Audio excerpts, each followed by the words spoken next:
лекция наша называется «Трансцендентальная и феноменологическая», как я понимаю, потому что в скобках теория сознания. И первый наш докладчик, профессор Форджионе из Италии.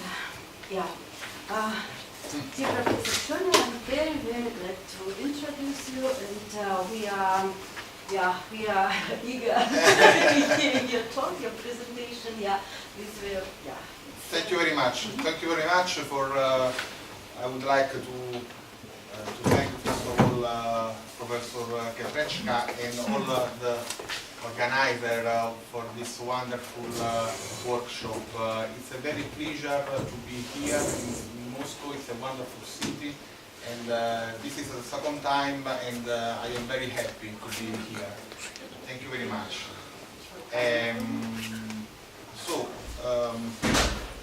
The aim of this talk is to inquire about some theoretical aspects of Kant's philosophy that are connected to the representation I and the question of self-identification in self-consciousness.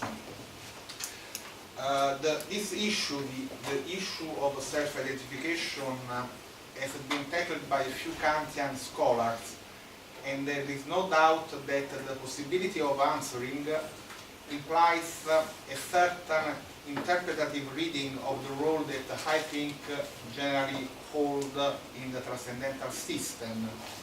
It goes without saying that this task is rather imperious, at least here, not just for a mere matter of space. I stop? Yes, we have a translation. Yes. Okay. On the screen, so yeah. Thank you. As Kant said in his major works of the critical period, it's due to the simple and empty representation of I think that the subject capacity for self-consciousness enables the subject to represent his own mental dimension, as well as itself as one and the same subject through all changes. More specifically, the subjective capacity to represent itself through the representation of I can be articulated on the basis of the structure of the so-called I thoughts. I thoughts or Dese thoughts. Dese is a Latin name to indicate in the debate the high thoughts, the thoughts about the subject. Since Russell, onward to the current debate between descriptivism and singularism, the intuitive difference between descriptive thoughts about a particular object and the so-called non-descriptive or direct thoughts based on a relationship of acquaintance can be grasped immediately on account of the different nature and role of the respective mode of representation in play. Based on a reconsideration of Russell's notion of acquaintance through Evans' lesson, which explicitly takes non-descriptive mode of representation into account, in the retours, talks about the rest, in the retours, the individual or object to which the thoughts refer is determined by a demonstrative mode of representation. Instead, the mode specific to this mode of representation is based on a relationship of information perception linking the object to the occurrence of the thoughts. Descriptive representation represents the reference through the properties they instantiate, the reference being determined by the existence of whatever may satisfy such properties. Instead, non-descriptive representation represents the reference through a contextual relationship linking the occurrence of a thought with the object in question.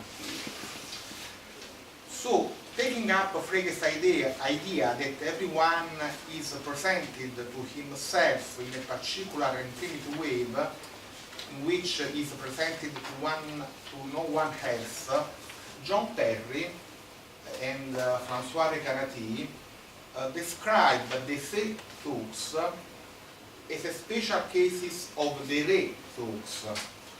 And the se thoughts, also high thoughts, is nothing more than the re thoughts, the object of which is the same thinking subject that has produced the thoughts.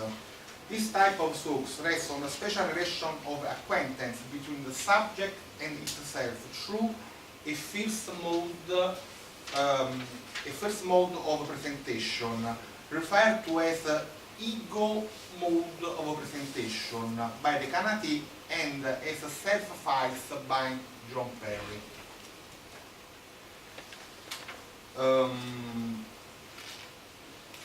It goes without saying that one may also formulate accidental se thoughts, namely the re thoughts about oneself, without resorting to a first mode of presentation and without realizing that the subject to whom the thought is referring is nobody but oneself.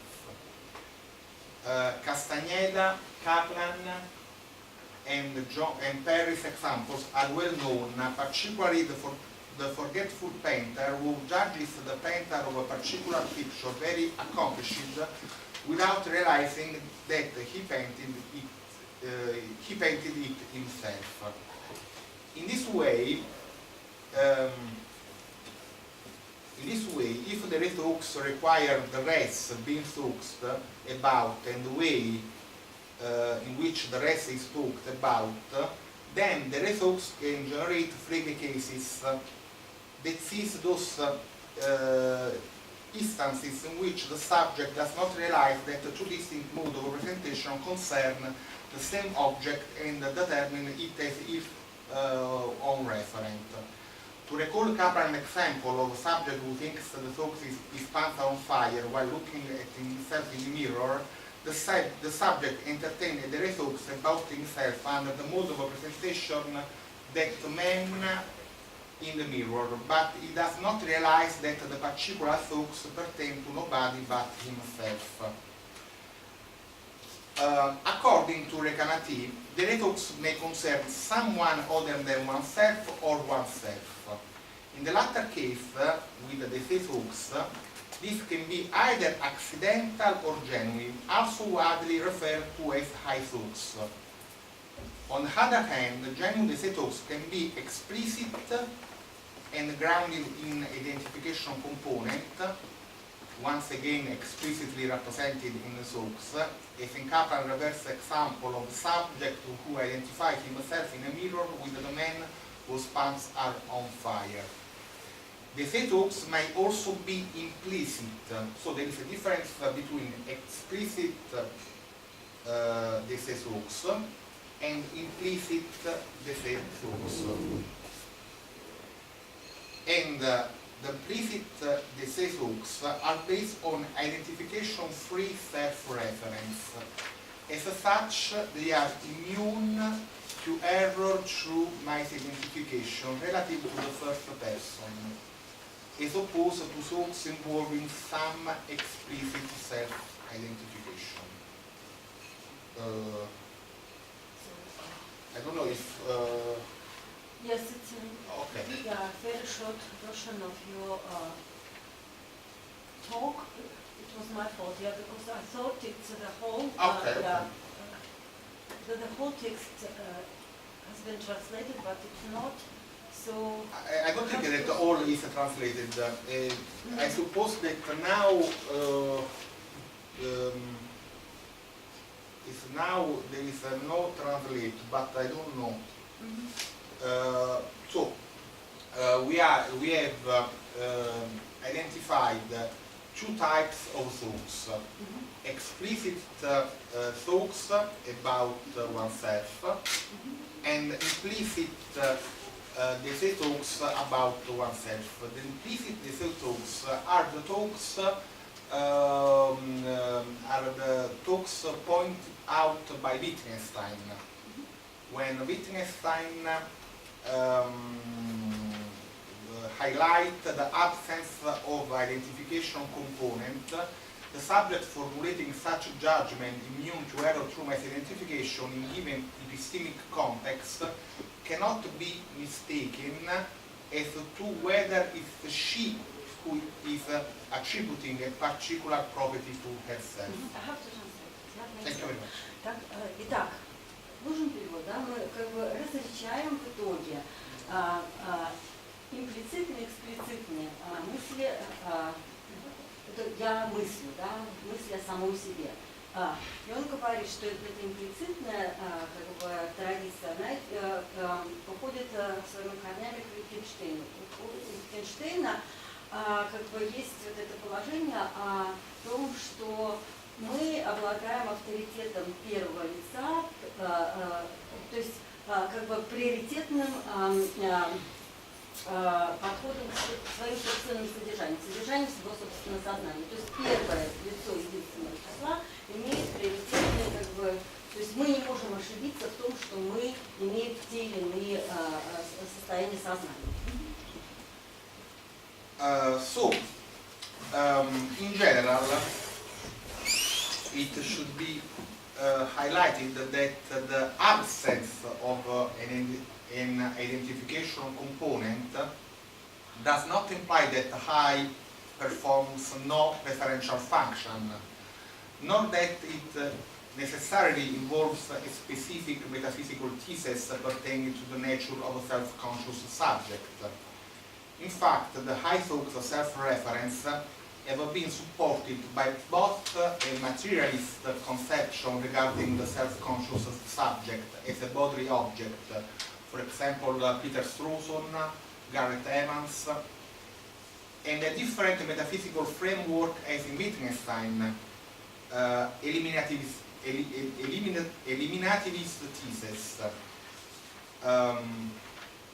In no way is the absence of an identification in the use of I a missing point in Kant, as we will see with the transcendental definition of the I in I think. However, and in contrast to Wittgenstein in the first critique, Kant moves from a metaphysical reflection in the sense of transcendental idealism concerning the condition of a possibility of experience and knowledge, and from the transcendental assertion that I think is at the center of this condition. Philosophical inquiry can only analyze the formal constraints of knowledge.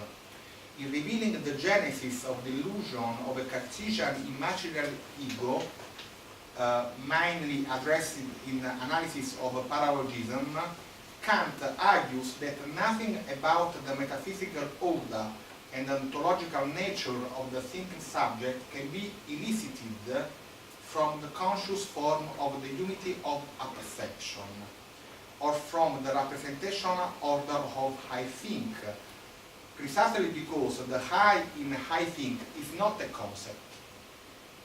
But now I need your help. Yes. Please, yeah, because it was too Yes. much. Yeah. Could you tell in Yes, two yes. words? Yeah, For Kant, not translating. yes. For Kant, the subject is not an experiential object. Для Канта субъект не эмпирический объект. Для Канта субъект не является эмпирическим объектом. Yeah. And we have with the transcendental perception and with the I think, we have only a representational order. И вот эта трансцендентальная перцепция, в которой интерпретируется как я мыслю, да, это только такой порядок как бы репрезентации, структура. As Kant says, the representation I is an empty representation. И он говорит, что представление о «я» в этом случае является пустым представлением, то есть как бы бессодержательным. «Я» есть «я».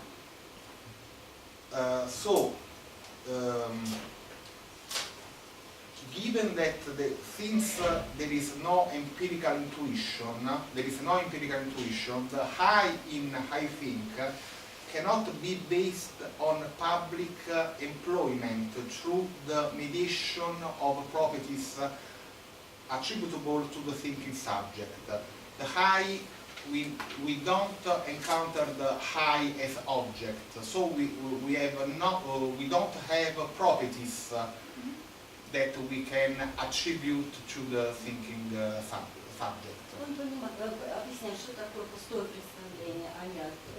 Если у нас как бы это пустое представление, и я не являюсь объектом, да, в этой структуре я думаю, то получается, что я не обладает вообще никакими свойствами. Это по Канту мы говорим, так есть. If we take the famous passage in the first critique, Kant says, through this I or he or it, which thinks, nothing further is represented than a transcendental subject. This is a Kantian passage. Это то, что он говорит, можно проверить в знаменитом как бы, тексте Канта, да, это пассаж, где он говорит, что я думаю, в том, что я думаю, the end of this passage. Yes, the passage is B404. Б404, да? Yes. Что он говорит, что в этом трансцендентальном я думаю не содержится ничего, кроме как бы вот этой трансцендентальной структуры. Можно проверить.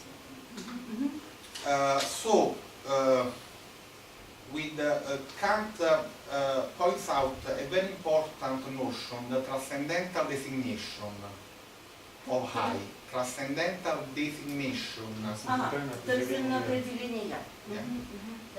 And the condition of possibility for all judgment relies on the act I think, and at this level, the intellectual representation I only designates transcendentally, because no conceptual mediation is involved. И вот это, я думаю, является условием возможности всех суждений. Но в этих во всех суждениях это я является только трансцендентальным я, и больше ничего. То есть представление, да, интеллектуальное представление. Никаких как бы эмпирических моментов сюда не включается. Но условия возможности других суждений. So Kant anticipates Wittgenstein. Кант предвосхищает Wittgensteina.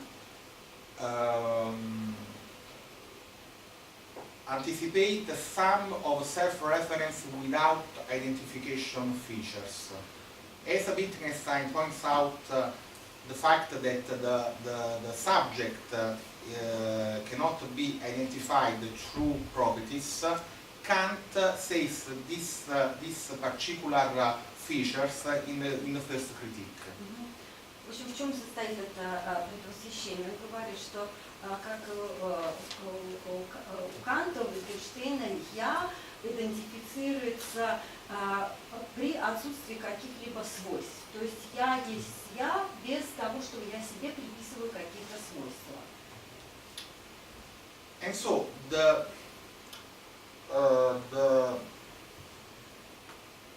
consideration of John Perry and Recanati about the say talks, about high talks,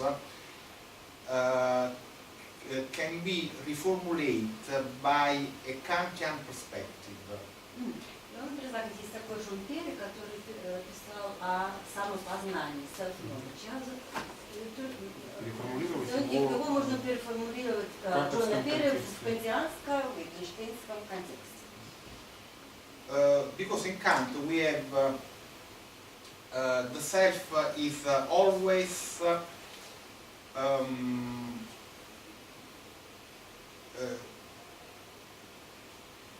because we have a more fundamental implicit self-ascription. We have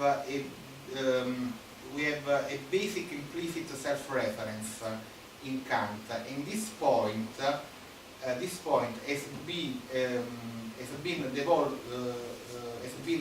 developed by Perry and Recanati, but Kant with I think has already developed this point about a more fundamental implicit self-reference. То есть у Канта разработана теория о глубинной имплицитной идентификации «я», да, идентичности «я», глубинной имплицитной идентичности «я», которую позже можно как бы найти у этого Перри. Да? Глубинную, the self is a fundamental implicit structure. У Канта есть фундаментальные структуры, которые мы можем применить для того, чтобы углубить самого Перри. Да. So, with Kant we have to distinguish between a first level in which the subjective dimension producing a thought is not represented as a producer. There is a first level where the subject is not represented as a producer. То есть у Канта первый уровень идентификации, который нужно найти, да, это уровень, в котором я не функционирует как производящий. Да, да. And the second level in which the subject can be implicitly or explicitly represented in the content of the thoughts. И второй уровень, когда я имплицитно или эксплицитно репрезентируем содержание мысли. So, John Perry reaches the paradox that the say thoughts have to be regarded as selfless. И у Перри такой парадокс, что вот это вот то, где я не эксплицирована, он называет без selfless, мысли без я, без я, безличностное мышление, безличностное мышление. On the contrary, with Kant we have a different result. Но у Канта по-другому. Because the role of I in I think, seen as a correlative of a perception, is preserved. I think is a central notion in the first critique. But Kant's perspective described these two levels according to a distinction between two classes of self-ascription. Значит, у этого Перри, у которого selfless, то есть безличностные мысли, противопоставляется Канту, у которого я мысли всегда должно, как мы знаем, быть способным сопровождать наши мысли. Да? Но у Канта это происходит как бы, есть два уровня, где мы себе, как бы, два уровня я. Ну, сейчас он это расскажет.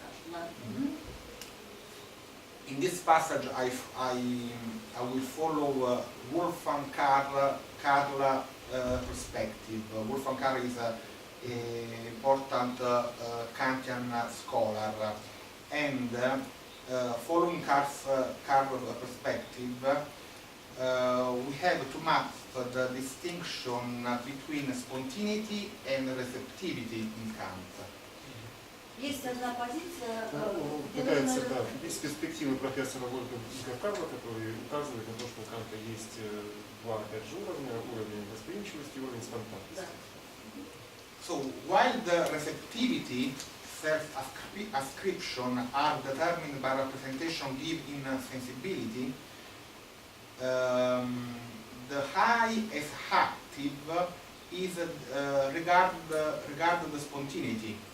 And the I think can be considered as the logical I, the bearer or the ground of all judgment, the referent of all mental self-ascription, expressing the act of judging was given representation. Ну, согласна. Да, Ты хочешь? Да. Ну, давайте. В общем, я рассматривается так как активное действующее начало, которое является субъектом всех возможных высказываний личности. Да, всех приписываний себе каких-то свойств и всех высказываний. То есть как я является базой как высказывание о внешнем мире, так и высказывание о себе.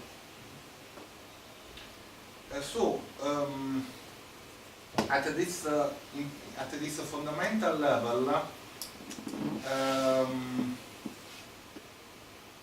the lack of an identification component entail in the transcendental definition of I think, at this first level, at this implicitness level, the I is only a representation, an empty representation, and the Kant holds that the I is inherent in the very concept of thoughts. То есть на этом вот базовом, примитивном уровне я мыслю, вообще это пустая репрезентация, но эта репрезентация, она входит в содержание любой мысли, абсолютно. So the I is inherent in the very concept of thoughts and determine the form of every judgment, but the subject is not represented except in the form of the judgment. Но это оно входит в состав любого суждения, но не представлено никак, кроме формы самого суждения, и все.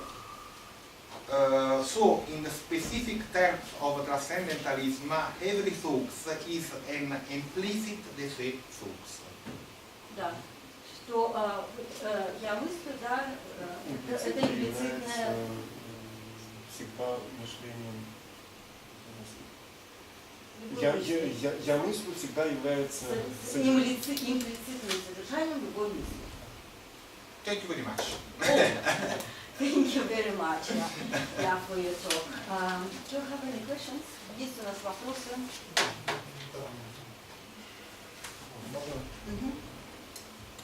Thank you very much for the talk.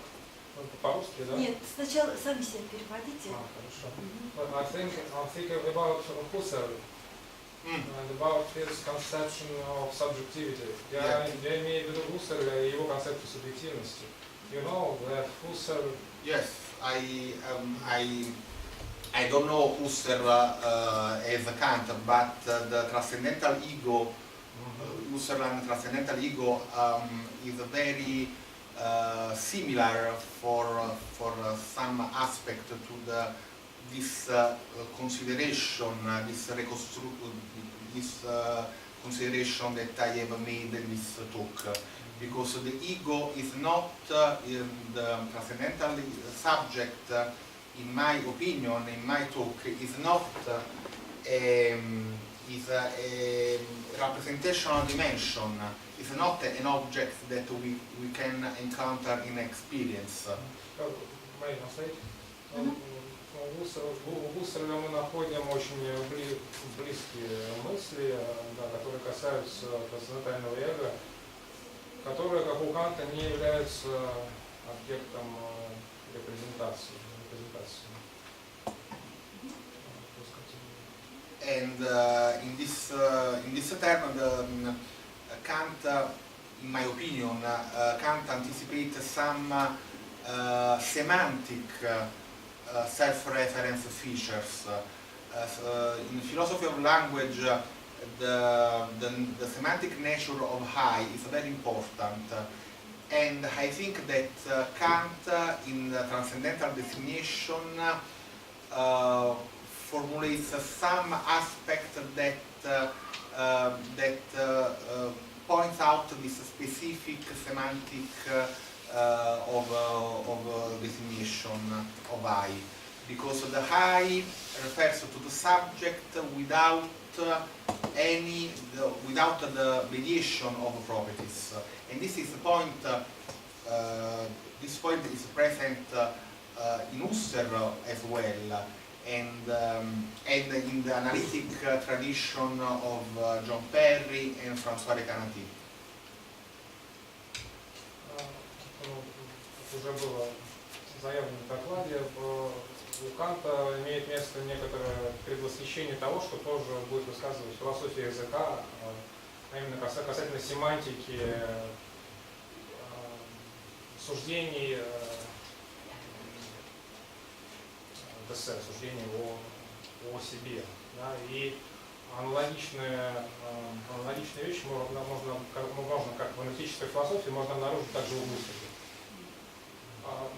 So, I would like to finish my question. So, Husserl, я хотел бы закончить вопрос, да, Husserl stated that the transcendental ego can be grasped in some act of transcendental reflection. Yeah. It can be reflected, and the transcendental perception and Kant cannot be the object of reflection. Ну, как известно, Гуссель постулировал, что трансцендентальное эго может быть объектом рефлексии. Да, у Канта так дело не обстоит. Да? And there was a discussion between Husserl and NATO. Sì, yes. Yeah, because NATO also was he followed Kant in this question.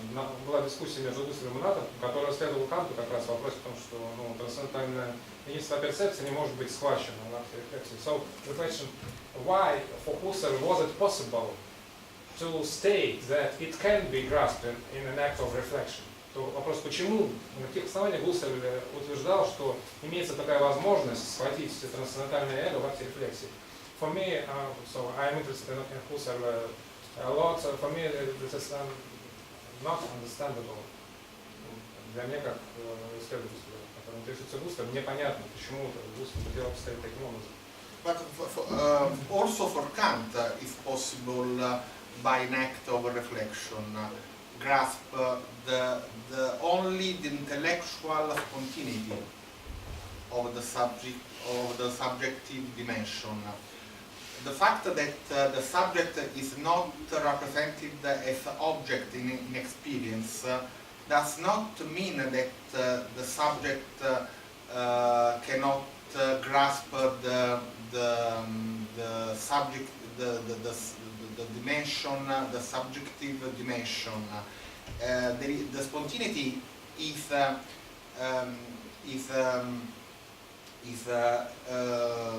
organized by two levels. The first level is the synthetic unity of a perception. Okay, but Kant points out the second level, the analytic unity of a perception. There is the synthetic and the analytic unity of a perception. When the synthetic unity of perception produces the condition of knowledge, produced also a subjective dimension through the I considered as an analytic form of thoughts. So, through this intellectual dimension, the subject grasps grasp himself, but grasp himself through an intellectual act and not as an object in experience. So there are similar features between these two perspectives. Husserl develops the transcendental approach, and obviously is very similar to Kantian approach in this specific term. Профессор Форджионе говорит, что на самом деле Гусселя и Канта имеет место аналогия, да, имеет место подобие, поскольку, учитывая, что у Канта есть различие двух уровней, да, синтетического единства перцепции, аналитического единства перцепции, я мыслью не может стать объектом моего представления, да, но можно схватить саму интеллектуальную спонтанность как-то, да, сам акт спонтанности, который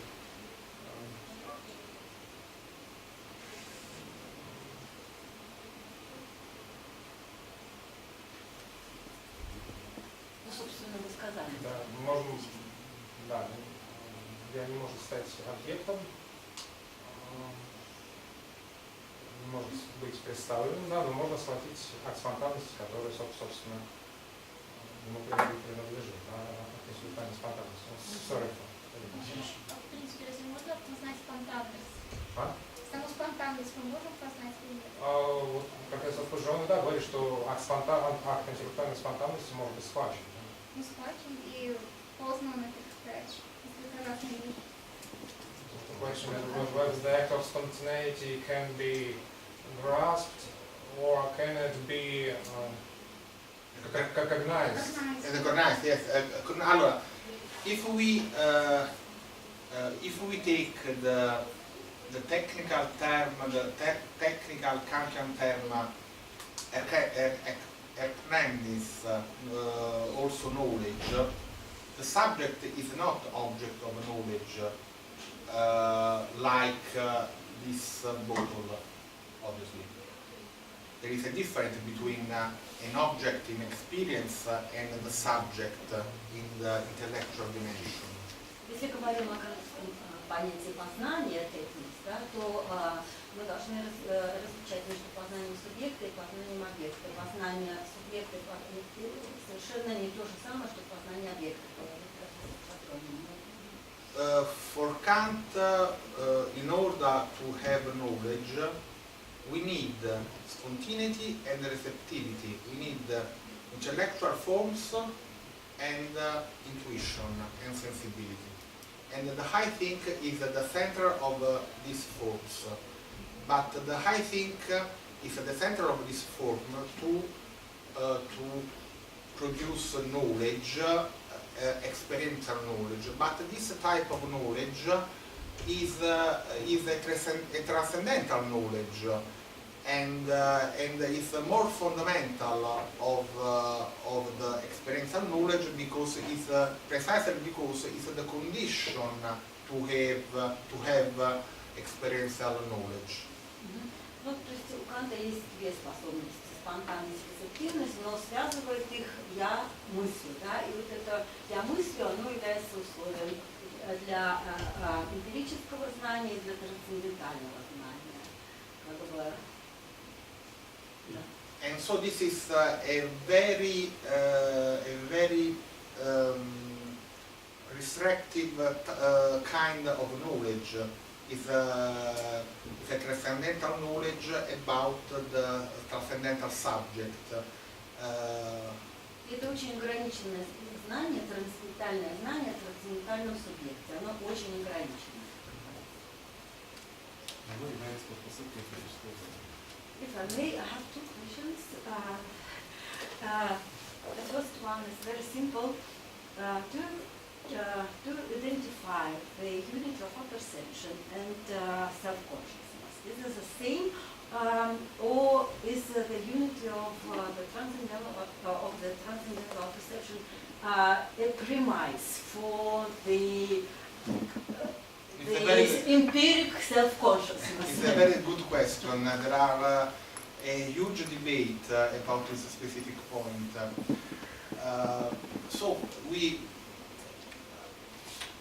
I can say that the first level is the synthetic unity of a perception, because without a synthetic unity of a perception, we don't have a device to synthesize the representation. So we have the very first level is the unity, the synthetic unity of a perception. The self-conscious maybe. The self-conscious is after with the analytic unity of a perception, because in the difference between the synthetic unity of a perception and the analytic unity of a perception that the subject is represented by I think. So the self-consciousness is based on these two types of level. Without the synthetic unit of a perception, we don't have the I think, because the synthetic unity of a perception, when combined combines the various representation when applies the intellectual form to intuition, also the synthetic unity of perception produces an analytic form, the I. But this I is an intellectual form that is a simple representation. This is very strange in Kant's system because Kant distinguishes between concept and intuition. And the concept are general representation. Intuition is a particular representation. Concept is a general representation based on conceptual notes. Intuition is not a general representation, it's a particular representation, but is sensible. So, the I is not a general concept, and is not a particular representation because it does not regard the sensibility. So it's a unicum in the Kantian system. It's very particular, and the self-consciousness is produced when the synthetic unity of a perception produces the I think. So the I think is the second level of synthetic unity of a perception. Thank you very much. У меня вопрос был, можем мы отождествлять единство перцепции, трансцендентальное единство перцепции и сознание, и самосознание? И он говорит, что нет. С его точки зрения, потому что мы сказали, что есть вообще дискуссия по этому поводу, но с его точки зрения мы должны различать единство перцепции и самосознание, потому что есть у него, значит, синтетическое единство перцепции, аналитическое единство перцепции, и синтетическое единство перцепции производит аналитическое единство перцепции в форме «я мыслю». И это «я мыслю» является как предпосылкой самосознания. Но почему? Потому что самосознание, оно включает уже какой-то эмпирический элемент, да? А в этом чистом «я мыслю» никакого эмпирического элемента еще нет. И получается, что у Канта я мыслю вообще очень странная какая-то вот такая конструкция, потому что Кант различает между понятиями с одной стороны и между созерцанием с другой стороны. Понятие имеет общий характер, созерцание имеет единичный характер, а это «я думаю», оно как бы получается и не понятие, потому что у него не общий характер, и в то же время оно и не созерцание, потому что у него нет никакого эмпирического там ничего. То есть вот такая сложная конструкция. Thank you very much. I have one more question, if I may, because we have 5 minutes for our discussion. Yes. So, John Perry, they differentiate between selfless knowledge, self-attached knowledge. Selfless knowledge in John Perry. There are. And then self-attached knowledge and the knowledge of from the perspective of the third person. Yeah.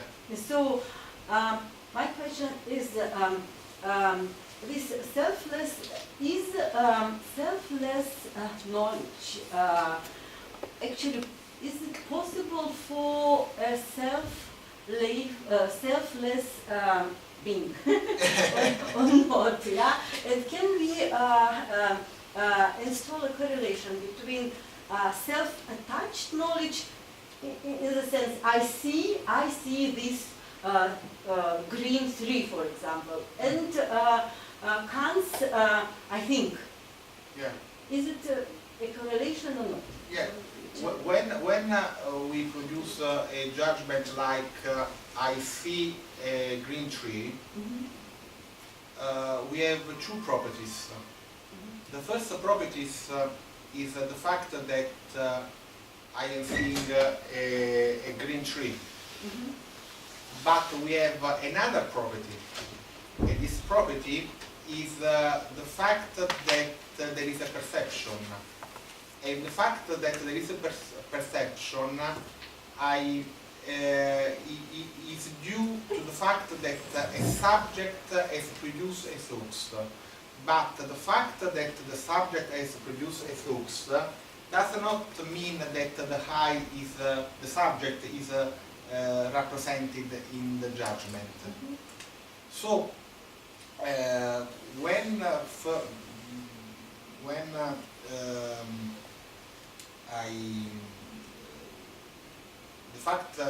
for this reason Kant distinguishes two levels, and the fact that the selfless, there is not a self,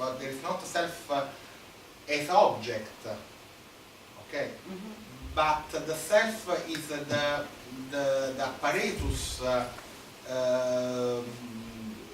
that produces the thoughts. So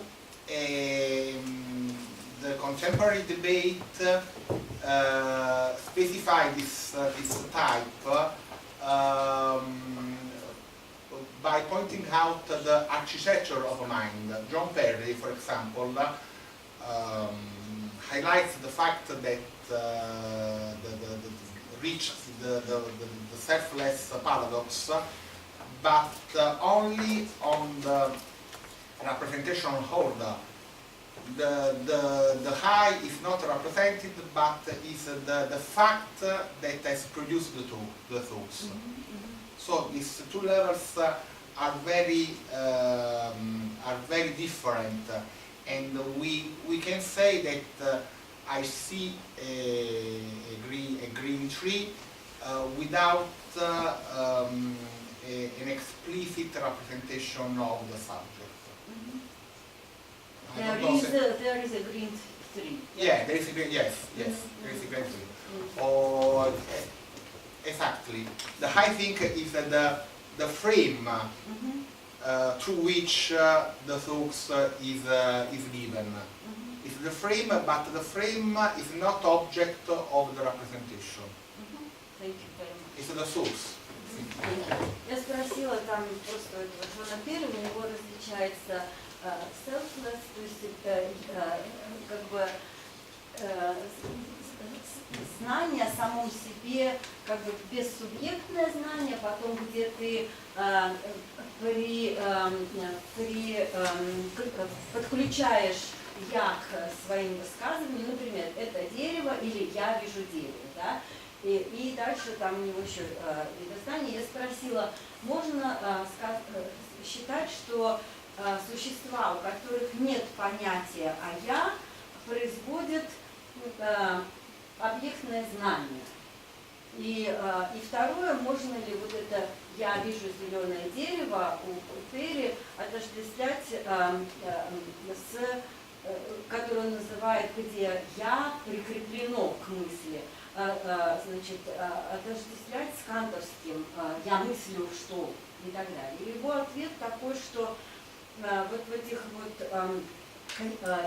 я мыслю у Канта, оно всегда составляет такие рамки, в которых производятся мысли. Неважно, говоришь ты это зеленое дерево или я вижу зеленое дерево, вот эта структура я мыслю всегда уже основополагающая, она как бы уже всегда тут в наличии и определяет, как бы задает рамки и возможности наших высказываний. Ну вот в таком самом. Thank you very much Thank for you your very talk much. and for your discussion. Yeah. Grazie, Yeah. grazie. Сейчас мы немножко сместим доклад Маргариты Пирогов. У нас сейчас будет скайп из Австрии, Бехофен, он уже в сети.